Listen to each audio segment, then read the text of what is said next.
Norberto Hansenson, gracias por todo este rato. Gracias por invitarme a compartir una charla contigo. Bueno, vos sabés que hay algo que me atrajo, ¿no? Y digo, bueno, vamos a detenernos un poquito porque, bueno, ¿te gusta la meditación? Por una parte, en los espectáculos tuyos es importante la palabra, son importantes los silencios. Entonces, más allá de la magia y del mentalismo, preferí pararme en el arte. Digo, ¿no? Como para sintetizar un poco toda tu profesión. Digo, ¿es así? Gombrich dice que no existe tal cosa como el arte. Él dice que existen los artistas, personas que tienen una búsqueda que está más allá de una religiosidad automática, que no tiene trasfondo y que no tiene sentido, y que lo que hacen es ritualizar las rutinas para conectarse, dice, el pasado con el presente y el futuro, y pararse sobre los hombros de los gigantes que nos precedieron en cualquier aspecto de la vida. El artista lo que hace es tomar un árbol, meterse adentro de su espíritu de alguna forma y mostrarle a sus públicos algo mucho más grande, mucho más profundo, mucho más trascendente que un árbol. Y en ese proceso es que yo creo que camino, tomando herramientas más allá de lo que me gusta o no me gusta. La meditación es lo que me sostiene, porque la meditación me permite mirar todas las cosas con ojos rituales y con una cierta profundidad y con una cierta agudeza que la vida cotidiana nos quita. Entonces considero que, como dice Barenboim sobre la música, que él dice que la música no está en las notas, sino en los espacios de silencio que hay entre las notas, yo creo que la magia no está en los trucos, sino en los espacios que hay entre cada uno de los trucos, de la misma forma que al principio de los tiempos, en los artes pictóricos que se hacían en las cavernas, lo que importaba no era el dibujo, sino los pequeños cortes que cada dibujo tenía, por donde uno podía entrar en esa grieta y llegar, algunos dicen al infinito, algunos dicen al espíritu, algunos dicen a las profundidades. Un poco de todo eso se trata, combinado de forma armónica, entretenida, divertida, para que el público pueda sentirse tomado de la mano y llevado a cruzar un puente hacia un mundo y no tironeado o tirado a un vacío que no puede comprender o que no puede procesar. Seguro. Vos sabés, Norberto, que vos tuviste dos personas que hicieron un clic en tu vida. No, quiero decir, no sé si muy importante, pero bueno, hay momentos, ¿no?, en la vida de cada uno de nosotros. Y uno fue, y me llamó la atención por la contraposición de personajes, ¿no? Por una parte, René Laván, bueno, una persona reconocida y respetada mucho más por las generaciones nuestras, que lo vimos, y otro Jorge Corona. Digo, no, qué extremo, ¿no? Y con Jorge Corona te pasó algo similar a lo que me pasó a mí, en un momento que estuvimos también hablando, además de tener una relación fuera de lo que es el trabajo de cada uno. Digo, ese personaje tan sensible, ¿no? Y bueno, ¿fueron dos clics en tu vida, ellos dos? Siempre las contraposiciones son difíciles porque nos sacan de nuestro centro, ¿no? Cuando la mente empieza a decir blanco y negro, empieza como a separar. Yo considero que René ha sido muy importante en mi vida. El poema que le escuché recitar a Jorge Corona produjo, por supuesto, una nueva mirada mía sobre el mundo de la magia. Entre medio de ellos hay cientos de maestros y de personajes y de estímulos. Tomándolos a ellos dos, uno supone una contraposición que a mí me parece interesante porque justamente para mí no están separados. Para mí, de alguna forma, René Laván y Jorge Corona en algún aspecto podrían llegar a ser dos caras de una misma moneda, pero siguen siendo la misma moneda. Y en otro aspecto son la misma cosa, porque tanto para René como para Jorge Corona, la poesía, el lirismo, tienen mucho que ver con la emoción, tiene mucho que ver con esa transformación que se le produce al público cuando es agarrado del pecho, como contaste que te pasó mientras preparábamos esta charla, Y como me pasó a mí, sentís de repente que se te abre el pecho y desde adentro sale algo diferente o se expresa algo diferente que después se manifiesta o en lágrimas o en la piel de gallina o en diferentes formas. Tanto René como Jorge Corona, cada uno desde su lugar, yo creo que desde el mío, sabemos que más allá de las palabras y más allá del humor y más allá de la técnica y más allá de las cartas, está el verdadero arte o esa verdadera posibilidad de transformar en artístico algo que no lo era y en la búsqueda que perseguimos. En el caso de Jorge Corona con el poema Reír llorando de Juan de Dios Pesa, que me hizo entender muchas cosas porque habla de un cómico que no podía reír a pesar de que hacía reír a mucha gente, en una época de mi vida en la que yo sentía que yo podía ilusionar a mucha gente, hacer sentir esa sensación del abismo del asombro a mucha gente, pero yo no lo sentía habitar en mí. Ayer leía una nota que se hizo sobre René Laván, que estaba encarada desde el accidente, desde la pérdida del brazo, y la periodista decía, no se sabe muy bien dónde comienza una vocación, pero quizás en un chico de 9 años, levantando la toalla que cubre las heridas de una operación reciente y encontrando el vacío donde antes había un brazo. En ese vacío se produce una desaparición, una magia de una desaparición, y vaya a saber qué detona en un chico que después se termina transformando en alguien que es experto en hacer aparecer y desaparecer cosas. En mi caso lo fue la desaparición de mi tía Noemí en la época de la dictadura militar, que fue secuestrada junto con su marido. Ella estaba embarazada de 3 meses, nunca supimos si dio a luz antes de nacer, y digo yo siempre, no sabemos si hay un hijo o una hija de 30 y pico de años allá afuera, sabiendo que toda la historia que le contaron de su propia vida es una mentira completa, pero no animándose a levantar esa toalla por miedo a encontrar un vacío. Bueno, la magia tiene que ver con todas estas cosas, porque la magia viene de todos estos lugares. La magia no es, ni nunca ha sido, a pesar de que hay muchos que hacen esfuerzo en que lo sea, un oficio en el cual un tipo pone un pañuelo verde por arriba y saca un pañuelo amarillo por abajo, porque eso en sí mismo no tiene mucho más sentido que una curiosidad repentina que pueda atraer superficialmente a una persona no preparada y con una búsqueda no demasiado grande. Cuando alguien comprende que la magia habita cada momento, cada espacio, cada lugar, a cada persona de una forma mucho más profunda y trascendente, porque así lo ha sido durante toda la historia, uno entiende una responsabilidad de empezar por lo menos a caminar por esos senderos complejos y pedregosos y oscuros, algunas veces peligrosos, para ver qué más hay ahí que uno debe hacerse responsable de compartir con los públicos. Entonces digamos que René y Jorge Corona ayudaron a expandir en mí esa sensación de rigidez, de un umbral en donde la magia era una cosa muy limitada que a mí no me conformaba, y en el medio de esa crisis, de alguna forma ellos sí, cada uno con su estilo, cada uno a su manera, pero yo creo que los dos desde un lugar muy similar me empujaron de a poco a explorar ese universo, yo creo, infinito de la magia. Seguro. Vos sabés que yo le doy una importancia particular a las personas que estudian su propia actividad y se detienen en su propia actividad, porque no es automático. O sea, digo yo, no se hace solo con la cabeza, sino con el corazón, no racionalmente.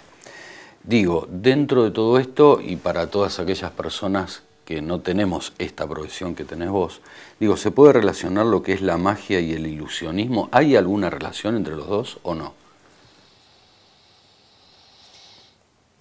Magia significa transformación. El mago es el puente entre el cielo y la tierra, entre los dioses y los seres humanos, es el traductor, el decodificador de los lenguajes cabalísticos, numerológicos que no se pueden desentrañar para explicarle a la gente común qué quiere decir ese mundo. El mago fue siempre el augur que podía leer el vuelo de los pájaros y explicarle al general del ejército cuál era la mejor acción para tomar.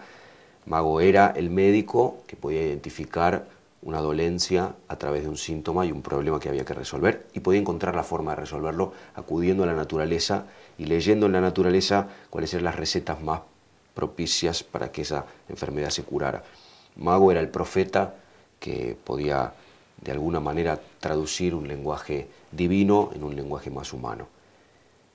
Ilusionista es un tipo que hace de cuenta que puede leer el vuelo de los pájaros, que hace de cuenta que puede curar enfermedades, que hace de cuenta que puede leer a la naturaleza, que hace de cuenta que tiene grandes poderes, se sube a un escenario, interpreta ese papel. Yo considero que un artista del misterio o de la ilusión debe caminar un camino que raya el camino del mago y el camino del ilusionista, y en realidad no es ninguno de los dos.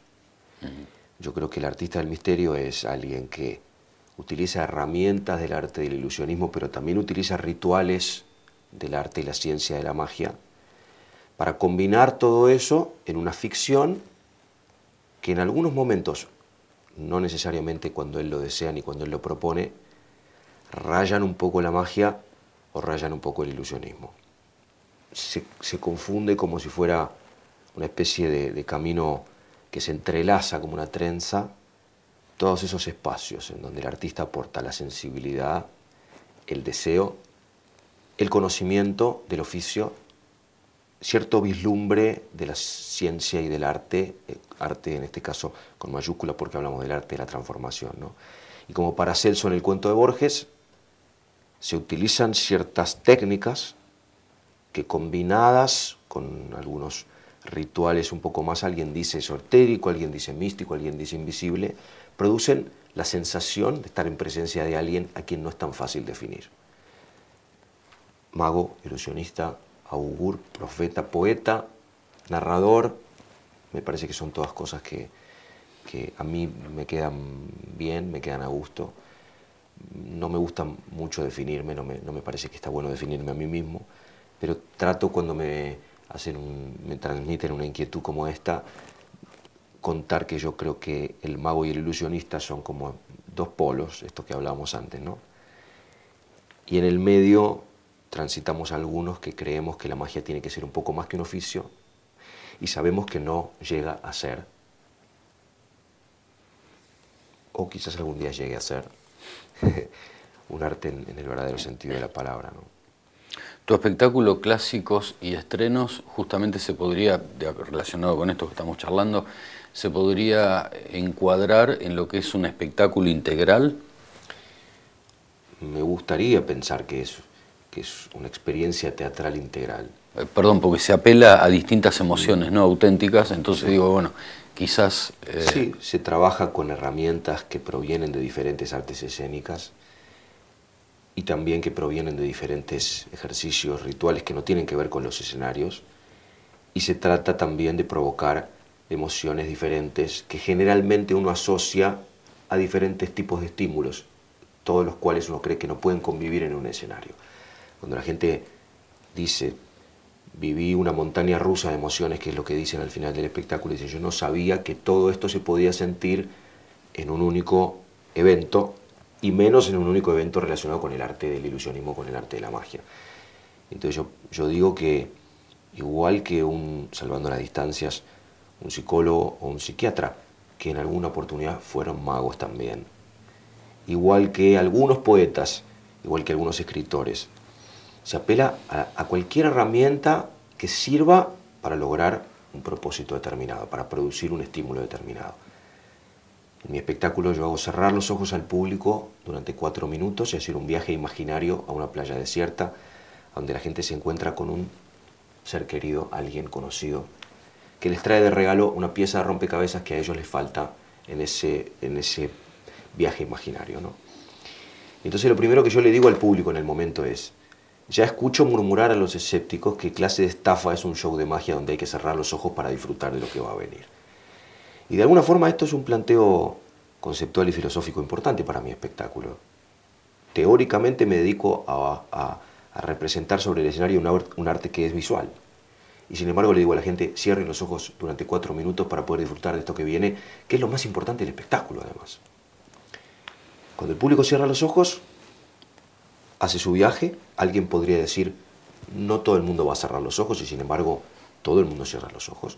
Alguien va a decir, la gente no va a hacer ningún viaje Pero sin embargo, después la gente en los testimonios al final del show, todavía llorando 20 minutos después del show haber terminado, dicen, hoy yo pude por primera vez abrazar a mi padre, porque cuando él estaba vivo yo nunca pude abrazarlo, nuestra relación no era buena. El otro día una señora me escribió y me dijo, hoy por primera vez pude abrazar y besar a un bebé que perdí. Evidentemente, algo de lo verdaderamente mágico sucede que yo no obligo. Yo invito a hacer un ejercicio de visualización que no tiene que ver con el arte escénico del ilusionismo o de la prestidigitación, porque yo no muevo mis manos, yo no presento nada sobre el escenario, yo simplemente estoy cruzado de brazos en una banqueta, diciéndole a la gente, imagínense que ustedes ahora están en una playa desierta, que sienten la arena caliente bajo los pies, y la gente dice, yo estaba en esa playa, vi a mi madre, vi a mi padre, vi a mi compañerito del colegio, vi al bebé que perdí, corrí a darle un abrazo, me dio una pieza de rompecabezas que ahora yo tengo guardada en mi corazón, pude decirle que lo perdonaba, pude pedirle perdón, que no pude hacerlo mientras estuvo vivo. Esto, hay que decir, es del orden de lo mágico. Jodorowsky hace algo que se llama psicomagia. Él dice, yo lo encontré esto por el camino, no es algo que yo fui a buscar. Esto no es algo que yo fui a buscar en mi propio camino, es algo que fue desarrollándose, a veces incluso en contra de mi voluntad. Porque yo, con mi cabeza, pobrecita, limitada, intentaba seguir transformando pañuelitos verdes en amarillos.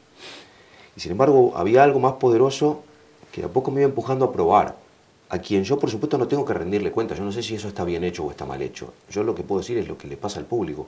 Estoy entrenado para contener el llanto de una mujer que tiene que pasar al escenario, efectivamente a meter la mano dentro de una bolsa y sacar una pieza de rompecabezas y ponerla para que coincida al final, y entonces este ritual se cierre en un ejercicio del oficio del ilusionismo que le da como una especie de cereza de postre a la torta.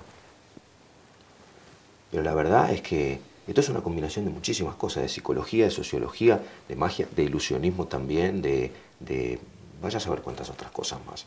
Por eso yo digo, no me sale bien definirlo a mí.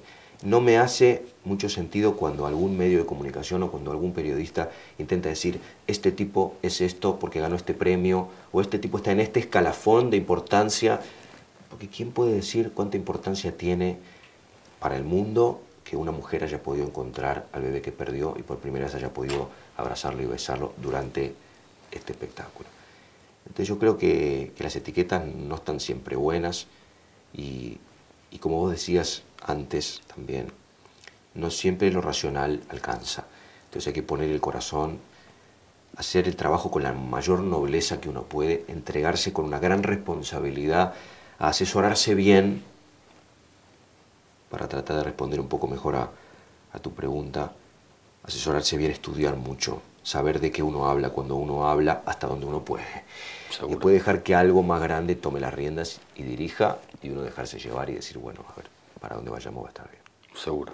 Vamos en una pausa, Norberto, y dejamos abierto. Bueno, hay muchos personajes dando vuelta en tu vida, Mozart, Borges, que lo mencionaste, bueno, Al Pacino, Oscar Wilde, y bueno, lo dejamos para el segundo bloque, y además, bueno, a ver si nos invitás a llevar a la práctica todo esto que estuvimos hablando. ¿Sí? Enseguida, parece. Bueno, en un ratito seguimos hablando con Norberto Hansenson.